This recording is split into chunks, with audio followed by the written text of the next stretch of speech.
Hello जी। तो आज के तीसरे वीडियो में हम बात कर लेते हैं देश के सबसे बड़े bank in terms of loan book की। देश का सबसे बड़ा बैंक पीएसयू बैंक, सब नाम जानते हैं, स्टेट बैंक ऑफ इंडिया की हम बात कर रहे हैं। अगर मार्केट कैप से शुरुआत कर लेते हैं तो मार्केट कैप हमें देखने को मिलता है करीबन करीबन 7,56,000 करोड़ रुपीस के आसपास का। और स्टेट बैंक पढ़ना हमारे लिए सबसे इंपॉर्टेंट है। अगर आपको बैंकिंग सेक्टर में कोई भी और बैंक पढ़ना है, कोई भी बैंक पढ़ना है, चाहे आपने एसबीआई में इन्वेस्टमेंट कर रखा हो या ना कर रखा हो, आपका इन्वेस्टमेंट किसी और दूसरे बैंक में हो, चाहे वो पीएसयू हो, चाहे वो प्राइवेट हो, चाहे वो स्मॉल फाइनेंस हो, चाहे वो कोई सा भी बैंक हो, एसबीआई हमारे लिए सबसे इंपॉर्टेंट बैंक है। क्यों? क्योंकि सबसे बड़ा बैंक है। तो ये इंडस्ट्री के लिए ट्रेंड सेट करता है। आप इन टर्म्स ऑफ, अच्छा उससे पहले थोड़ा सा मार्केट कैप और सबसे बड़ा बैंक की जो हम कैटेगराइजेशन कर रहे हैं उसके बारे में थोड़ा सा समझ लेते हैं। अगर आप मार्केट कैप देखोगे तो 7,56,000 करोड़ के आसपास का इसका मार्केट कैप है। वहीं आप H D F C bank का मार्केट कैप देखोगे तो करीबन 14-15 लाख करोड़ के आसपास का है। तो आप तो कहोगे कि भाई मार्केट कैप वाइज तो वो ज्यादा बढ़ा हुआ, अरे वो मार्केट कैप वाइज ज्यादा बढ़ा हुआ। बट हम बात कर रहे हैं लोन बुक की। क्योंकि आप देखो मेन बहाना क्या मारते हैं लोग, क्या बहाना इन टर्म्स, क्या बहाना तो खैर नहीं है, बट मेन प्रॉब्लम क्या खड़ी हो जाती है कि लोग बाग बोलते हैं कि हमारा बेस बढ़ गया, बेस बढ़ गया। अब इस बेस पे पुराने वाली पेस ऑफ ग्रोथ या बहुत ज्यादा पेस ऑफ ग्रोथ लाना मुश्किल है। तो यहाँ पर कहानी सारी की सारी बेस की है। तो अब हमारे लिए बैंकिंग में सबसे बड़ा बेस क्या है, सब बेस किस चीज का देखते हैं हम लोन बुक का बेस देखते हैं। तो देश में सबसे बड़ी लोन बुक किसके पास है? एसबीआई के पास है। सेकंड बड़ी लोन बुक किसके पास है? एचडीएफसी बैंक के पास है। जबकि मार्केट कैप उसका ज्यादा है, क्योंकि मार्केट कैप मिलता है आपको मल्टीपल से। अगर आप सपोज अभी भी जो भी मेरे को याद नहीं है एसबीआई का कितना पी मल्टीपल है। अगर एसबीआई का पी मल्टीपल करंट अर्निंग्स पे डबल हो जाता है, इसका मतलब क्या है? प्राइस डबल हो गया, इसका मतलब आपका मार्केट कैप भी डबल हो गया।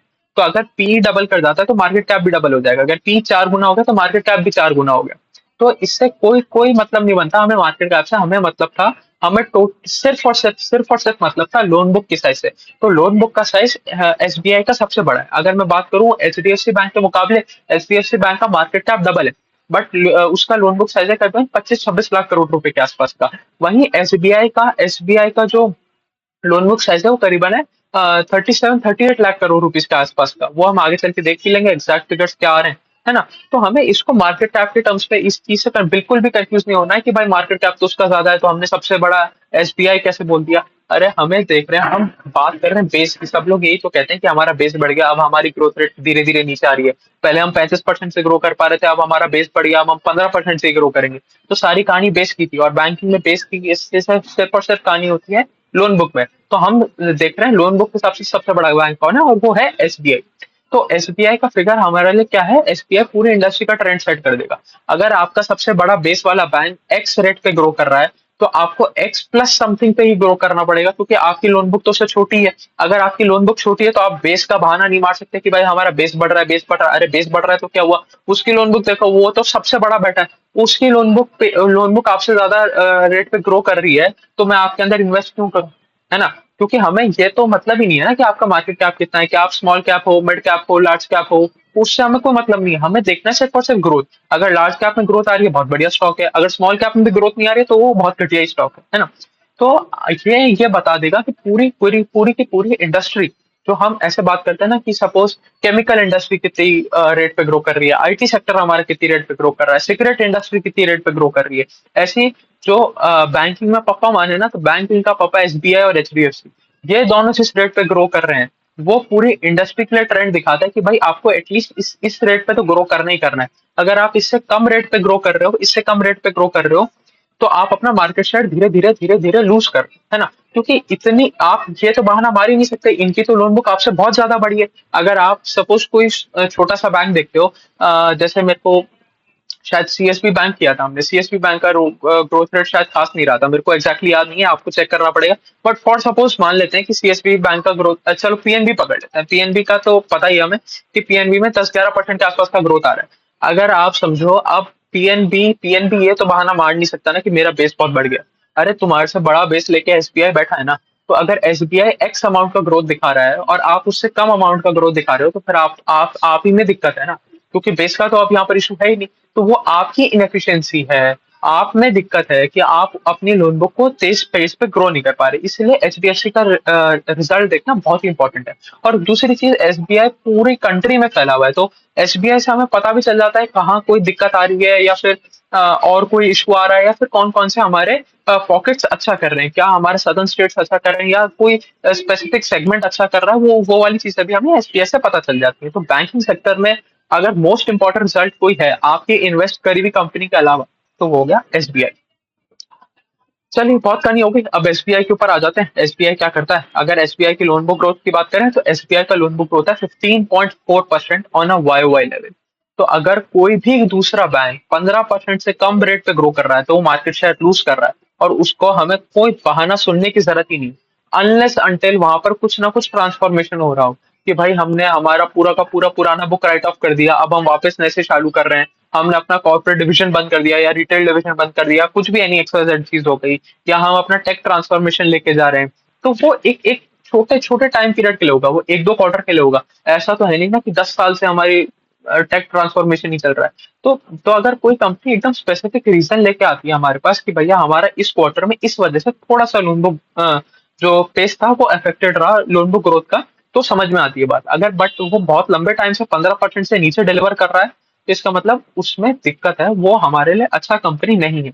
वो अपने शेयर होल्डर को उस पेस पे पैसा बना के नहीं दे पाएगा, क्योंकि उसमें ग्रोथ नहीं है। क्योंकि इंडस्ट्री से कम ग्रोथ मतलब आप मार्केट शेयर लूज करते जा रहे हो। अगर हम यही loan book growth quarter on quarter level पे देखें तो 2.5% से बड़ा क्वार्टर ऑन क्वार्टर लेवल में। और अगर अब लोन बुक का साइज की बात करें तो लोन बुक का साइज हो गया 38 लाख करोड़ के आसपास का। और अगर डिपॉजिट ग्रोथ रेट की बात करें तो डिपॉजिट ग्रोथ रेट रहा 8.18% के आसपास। अब यहाँ पर भी बाकी बैंक की तरह ही समस्या आ रही है।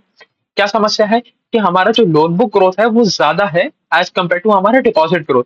अब जब डिपॉजिट ग्रोथ कम होता है तो दो चीजें हो सकती हैं, या तो आप अपना डिपॉजिट ग्रोथ बढ़ा के लोन बुक ग्रोथ के बराबर लेके आओ, है ना, बराबर मतलब ऑलमोस्ट कंपेरेबल लेके आओ, है ना, जिससे आपका लोन बुक ग्रोथ सस्टेनेबल रहे।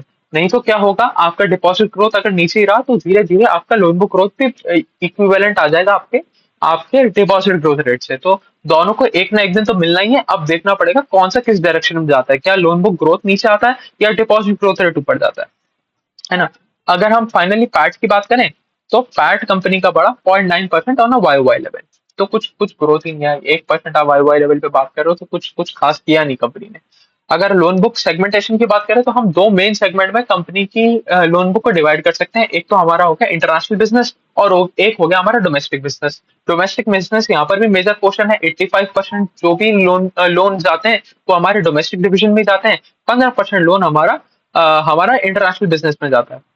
अगर हम बात करें अगर हम बात करें उसके बाद फर्दर सेगमेंटेशन की कौन कौन से कैसे कैसे डिवीजन है, तो हमें पता चलेगा कि रिटेल कंट्रीब्यूट करता है 42%, और वो बड़ा 13.6% ऑन अ वाई लेवल। वहीं हमारे कॉर्पोरेट कंट्रीब्यूट करते हैं 35%, और वो बड़े 20% से, सॉरी, कॉर्पोरेट कंट्रीब्यूट करते हैं 35%, वो बड़े 16% से। एसएमई कंट्रीब्यूट करता है 14%, वो बड़े सबसे तेज 20% से। और एग्री लोन्स कंट्रीब्यूट करते हैं 9%, और वो बड़े 17% ऑन अ वाई लेवल। तो हमने ये सारा सेगमेंटेशन भी समझ लिया। ये सारी कंपाइल होकर हमारी बन गई टोटल डोमेस्टिक बुक। अगर हम इसका इसका ग्रोथ रेट देखें तो पूरी डोमेस्टिक बुक का एवरेज ग्रोथ रेट आता है करीबन करीबन 15.5% के आसपास का। और वहीं ओवरसीज बुक की बात करें तो ओवरसीज बुक बढ़ा 14.5% के आसपास से, है ना। तो ये रही कहानी पूरी की पूरी लोन बुक की। अगर अब हम रिटेल डिवीजन को फर्दर सब डिवाइड करें तो हमें पता चलेगा कि इनके पास भी वही चीजें हैं। सबसे बड़ा सेगमेंट है होम लोन, वो बड़ा 13% से। फिर आ जाते हैं ऑटो लोन्स, वो बड़े 16% से। पर्सनल लोन सेगमेंट बड़ा 11% से। गोल्ड लोन सेगमेंट बड़ा 21% से। और अदर लोन वाला सेगमेंट बड़ा हमारा 17% ऑन अ वाई लेवल, है ना। अब आ जाते हैं हमारे थोड़े से डिपॉजिट पे। अब आपने बेसिकली मोटा मोटी समझ लिया कि भाई ये लोन कहाँ देते हैं, क्या कितना इनका डिवीजन है, डोमेस्टिक वाला कितना है, इंटरनेशनल वाला, डोमेस्टिक वाले में क्या क्या सब सेगमेंट है, कितना कितना कंट्रीब्यूशन कर रहे हैं, और कितनी कितनी हर सेगमेंट में ग्रोथ आ रही है, वो भी देख लिया। अगर हम बात करें जैसा हर बैंक के साथ हो रहा है, इस बैंक में भी वही हो रहा है। हाई इंटरेस्ट रेट एनवायरमेंट है, हाई इंटरेस्ट रेट एनवायरमेंट की वजह से इनका कासा रेशो धीरे धीरे घटता जाता है, क्योंकि क्योंकि उठा के सब लोग अपनी एफडी बुक कराना चाह रहे हैं। सब लोग जाते हैं कि देखते हैं कि भाई एफडी रेट ऊपर है, जाके अपनी एफडी लॉक इन करा दो हाई इंटरेस्ट रेट पे। तो हाई इंटरेस्ट रेट में सबके साथ यही होता है कि आपका कासा फ्रेंचाइज जो आपका चीपेस्ट कॉस्ट ऑफ फंड्स है एक बैंक के लिए, वहां से पैसा उठ के आपके टर्म डिपॉजिट की तरफ जाने लग जाता है। अगर इनकी कासा रेशो की बात करें तो इनका कासा रेशो गिर गया 42.8% से गिर के आ गया 40.7% ऑन अ वाई लेवल। तो यहाँ पर भी ड्रॉप देखने को मिला। है ना? तो ये तो इंडस्ट्री वाइड प्रॉब्लम है, यहाँ पर भी हमें वही चीज़ प्रिवेल करती हुई दिख रही है। अगर हम और वो चीज़ हमें ऐसे ही पता चलती है कि ओवरऑल जो डिपॉज़िट का ग्रोथ रेट था वो था 8.1% के आसपास का। वहीं जो टर्म डिपॉज़िट का ग्रोथ रेट था वो था 12.2% के आसपास। जब आपकी टर्म डिपॉज़िट ज़्यादा रेट पे ग्रो करेंगे एज़ कंपेयर टू हमारी हमारी टोटल डिपॉज़िट, तो इसका मतलब हमें साफ-साफ समझ में आ रहा है कि टर्म डिपॉज़िट का सेगमेंट बढ़ता जा रहा है एज़ कंपेयर टू हमारा कासा वाला। अगर निम्स की बात करें तो निम्स बैंक के स्लाइटली गिरे, स्लाइटली मतलब करीबन करीबन 10 बेसिस पॉइंट्स, मतलब 0.1% के आसपास का निम्स में फर्क आया। और वो क्यों आया? क्योंकि कॉस्ट ऑफ फंड्स तो लगातार ऊपर जा रहे हैं, वाई वाई लेवल पे भी ऊपर गए, क्वार्टर ऑन क्वार्टर लेवल पे भी थोड़ा स्टेबलाइज करे। बट वही वही जो यील्ड है, यील्ड उतनी पेस पे ऊपर नहीं गई।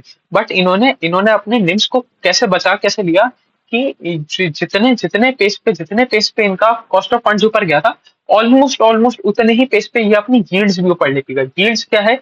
कितना पैसा ये अपने कस्टमर से चार्ज कर रहे हैं पैसे दिए हुए, मतलब कितना इंटरेस्ट ये अपने कस्टमर से चार्ज कर रहे हैं। अब सपोज इनको 5% पे खुद लोन मिल रहा है, खुद पैसा मिल रहा है, और ये कस्टमर को दे रहे हैं 10% पे, तो 10% इनका यील्ड है। तो जितना जितना पेस पे इनका कॉस्ट ऑफ फंड्स बढ़ रहा था, ऑलमोस्ट ऑलमोस्ट उसी पेस को मैच करते हुए अपनी यील्ड्स भी बढ़ा रहे थे। इसकी वजह से हमें बहुत ज्यादा कंप्रेशन देखने को नहीं मिला न्यूज में। मोटा मोटी 10 बेसिस पॉइंट्स का कंप्रेशन है, जो बहुत मतलब ज्यादा दिमाग मारने की उसमें जरूरत है नहीं। अगर कॉस्ट टू इनकम की बात करें तो कॉस्ट टू इनकम भी इनका लगातार इंप्रूव हो रहा है। अब कॉस्ट टू इनकम इंप्रूव हो रहा है, इसका मतलब क्या है? बैंक और ज्यादा एफिशिएंट बन रहा है, बहुत ज्यादा एफिशिएंट प्रोसेसेस लेके आ रहा है ना? अगर हम बात करें कॉस्ट टू इनकम की, तो कॉस्ट टू इनकम इंप्रूव हो गया from 50.5% to 49% on a Y Y level. और अगर आरओई की बात करें तो बैंक का आरओई की बात करें तो बैंक का आरओई घट गया फ्रॉम 20 सॉरी बढ़ गया फ्रॉम 20% टू 21%। बट अगर हम बात करें प्रीवियस हाई की, तो प्रीवियस आई थिंक करीबन 24-25% के आसपास है। तो 25% से 21% पे आ गया है। बट अगर हम वाई वाई लेवल पे देखें तो हमें इंक्रीज देखने को मिलता है। करीबन FY 22 या 23 में इनका हाईएस्ट एवर आरओई गया था, जो था 23 पॉइंट समथिंग, 23.7% के आसपास का था। तो उसके आसपास का आरओई गया था, तो वहां से तो अभी भी लो है, बट हमें वाई वाई लेवल पे इंप्रूवमेंट वापस देखने को मिल रहा है। अगर हम आरओए की बात करें तो आरओए भी इंप्रूव किया from 1.04% to 1.1% on a quarter on quarter level. और अगर लेवरेज की बात करें तो ऑलमोस्ट बैंक 12 टाइम्स लेवरेज है। तो अब इससे भाई थोड़ा सा देश का सबसे बड़ा बैंक है, पीएसयू बैंक है, सरकार से बैक्ड बैंक है, तो थोड़ा सा ये और लेवरेज ले सकते हैं, इसको 13-14 टाइम्स ले जा सकते हैं। बट 14 टाइम्स ले जाने के बाद या तो इनको क्यूआईपी करना पड़ेगा, या इनको अपना लेवरेज रेशो नीचे लेके आना पड़ेगा। मतलब ऑलमोस्ट हम बात करें तो फुल्ली लेवरेज बैंक है। तो अगर अगर आप आरओई की बात करें तो आरओई में इंप्रूवमेंट हमें लेवरेज से आता हुआ नहीं दिख सकता, क्योंकि आपने एकदम पुख्ता तरीके से फुल्ली लेवरेज होके बैठे हो आप। अब आप अपना आरओए ही इंप्रूव करोगे, आरओए इंप्रूवमेंट के साथ ही आपका आरओई में इंप्रूवमेंट आ सकता है। अब फाइनली नंबर की बात कर लेते हैं। नेट इंटरेस्ट इनकम बैंक का बढ़ा 5.7% से ऑन वाई वाई लेवल, वही डिग्रू कर गया 1.2% से on quarter on quarter level. अगर हम ऑपरेटिंग इनकम की बात करें तो 2.6% से बढ़ी वाई वाई लेवल पे, और वही डिग्रू करके 11.5% से on quarter on quarter level. Operating profit बढ़ा 4.5% से on Y Y level and degrow कर गया 8% से on quarter on quarter level. और पैट जैसे हमने पहले भी देखा था कि 1% से इंक्रीज किया ऑन वाई वाई लेवल और डिग्रू करके 18% से on quarter on quarter level, है ना? बैंक की एसेट क्वालिटी में आज सच कोई दिक्कत नहीं है। बैंक ने अपनी एसेट क्वालिटी, भाई इन सब का क्या हुआ था, वो जो 16-17 में आपको याद होगा पीएनबी वाला क्राइसिस हुआ था, वो विजय माल्या वाला केस हुआ था ना, उसके बाद से सारा क्लीन अप इन सारे पीएसयू बैंक का चल रहा है ना? तो यहाँ पर भी सेम केस है, ये भी अपनी एसेट क्वालिटी एकदम भरपूर तरीके से बढ़िया बना के चल रहे हैं, हर तरीके से इंप्रूवमेंट आता हुआ ही दिख रहा है। मतलब बहुत खराब एसेट क्वालिटी से एकदम बढ़िया एसेट क्वालिटी पे ले आए। अगर हम ग्रॉस एनपीए नंबर की बात करें तो ग्रॉस एनपीए नंबर इंप्रूव हो गया from from from 2.24% to 2.21% on quarter basis। और वाई वाई बेसिस की बात करें तो 2.76% से करके आ गए 2.21% पे। नेट एनपीए नंबर भी इंप्रूव हुआ, नेट एनपीए नंबर इंप्रूव हुआ 0.71% से on Y Y level to 0.57% on quarter on in in Q1 FY 25, और क्वार्टर ऑन क्वार्टर लेवल पे एकदम फ्लैट रहा। तो मतलब एकदम बढ़िया एसेट क्वालिटी में कहीं दिक्कत नहीं है। हमें सिर्फ देखना है कि इनका डिपॉजिट ग्रोथ रेट बढ़े, जिससे ये अपने इसी लेवल के लोन बुक ग्रोथ रेट को सस्टेन कर पाए। यहाँ अभी तक हमें यही इशू एक एक देखने को मिला है। और दूसरी बात यह है कि इनका आरओई और इंप्रूव नहीं हो सकता, और बैंक का जनरली आरओई भी 25-26 जाता नहीं। ये जनरली बैंक का आरओई 18-19-20 के आसपास ही घूमता रहता है, और वो वहां पर ये अचीव कर चुके हैं, तो वो और कोई दिक्कत वाली बात नहीं है। बस अब ये देखना है कि अपना आरओए को कैसे इंप्रूव करते हैं। अगर हम फाइनली क्रेडिट कॉस्ट की बात कर ले तो क्रेडिट कॉस्ट में थोड़ा सा अपटिक देखने को मिला क्योंकि थोड़े से हमारे स्लिपेजेस बढ़े इसकी वजह से हमें क्रेडिट कॉस्ट में अपटिक देखने को मिला। क्रेडिट कॉस्ट बढ़ गया 0.3% से 0.5% के आसपास हो गया। बट कोई ज्यादा दिक्कत वाली बात नहीं है, एकदम प्रिस्टीन एसेट क्वालिटी है। कोई हमें इसमें ज्यादा ज्यादा दिमाग लगाने की जरूरत नहीं है कि भाई हमारे स्लिपेजेस एकदम से कैसे बढ़ गए। वो एक Q1 वाला फैक्टर भी होता है तो उसको हम इग्नोर कर सकते हैं, उसमें कोई दिक्कत नहीं है। अगर हम एसएमए बकेट्स की बात करें तो थोड़ी सी एसएमए बकेट्स भी बढ़ गई है, तो कोई मतलब कोई बहुत ज्यादा दिमाग लगाने वाली बात नहीं है कि भाई एसेट क्वालिटी खराब हो गई, यहाँ पर तो दिक्कत आने लग गई है, यहाँ पर बैड लोन की समस्या होने लग गई है, ऐसा कुछ भी नहीं है। थोड़ा बहुत ऊपर नीचे तो बिजनेस है, बिजनेस में थोड़ा बहुत ऊपर नीचे तो चलता ही रहता है। और वैसे भी Q1 है, Q1 फाइनेंशियल के लिए थोड़ा सा वैसे ही थोड़ा सा स्लगिश क्वार्टर रहता है। ऊपर से लोन बुक ग्रोथ भी थोड़ी सी कम आती है, और उसके ऊपर से थोड़ी स्लिपेजेस वगैरह भी ज्यादा देखने को मिलती है। और ऊपर से ये एकदम सरकारी बैंक है तो एकदम घुस के रूरल सेगमेंट में भी लोन देता है। और वहां पर थोड़ा सा प्रॉब्लम्स आते ही आते हैं Q1 में। तो यही थी कहानी एसबीआई की। अब एसबीआई एक कंग्लोमरेट बिजनेस भी है, अब आप ऐसे समझ लो कि भाई इनके अंदर एसबीआई लाइफ इंश्योरेंस भी आता है, इसके अंदर वो एसबीआई का म्यूचुअल फंड वाला डिवीजन है वो भी आता है, इसके अंदर एसबीआई का वो कार्ड वाला डिवीजन भी आता है। कार्ड वाला डिवीजन तो हम ऑलरेडी कर चुके हैं, Q1 FY25 का उसका रिजल्ट एनालिसिस कर चुके हैं। तो इन सब का मिल मिला के जो भी प्रॉफिट बनता है ये सारे इसी की सब्सिडरीज हैं, इन सब में एसबीआई की होल्डिंग है। तो ये बन के पूरा प्रॉफिट बनता है। बट हमें मेनली फोकस करना था एसबीआई के बैंकिंग वाले बिजनेस में, तो हमने बैंकिंग वाला बिजनेस देख लिया। हमें ये सिर्फ एक ही चीज देखने को मिली कि भाई इनका जो डिपॉजिट ग्रोथ रेट है वो बढ़ना चाहिए, वो 8% से बढ़ के 15-16% आ जाना चाहिए, जिससे ये अपनी लोन बुक ग्रोथ रेट को सस्टेन कर पाए। और दूसरी चीज हमें यहाँ से सीखने को क्या मिलती है कि कोई भी बैंक अगर बहुत लंबे समय तक बिलो 15% का ग्रोथ रेट दिखा रहा है तो वो हमारे लिए एक अच्छा इन्वेस्टमेंट नहीं है। क्योंकि अगर आप सबसे बड़ा लोन बुक लेके बैठे हुए एसबीआई से कम रेट पे ग्रो कर रहे हो तो फिर आप कुछ तो गलत कर रहे हो। इससे बढ़िया तो मैं उठा के ज्यादा सेफ इन्वेस्टमेंट में जाके एसबीआई में ही चला जाऊंगा।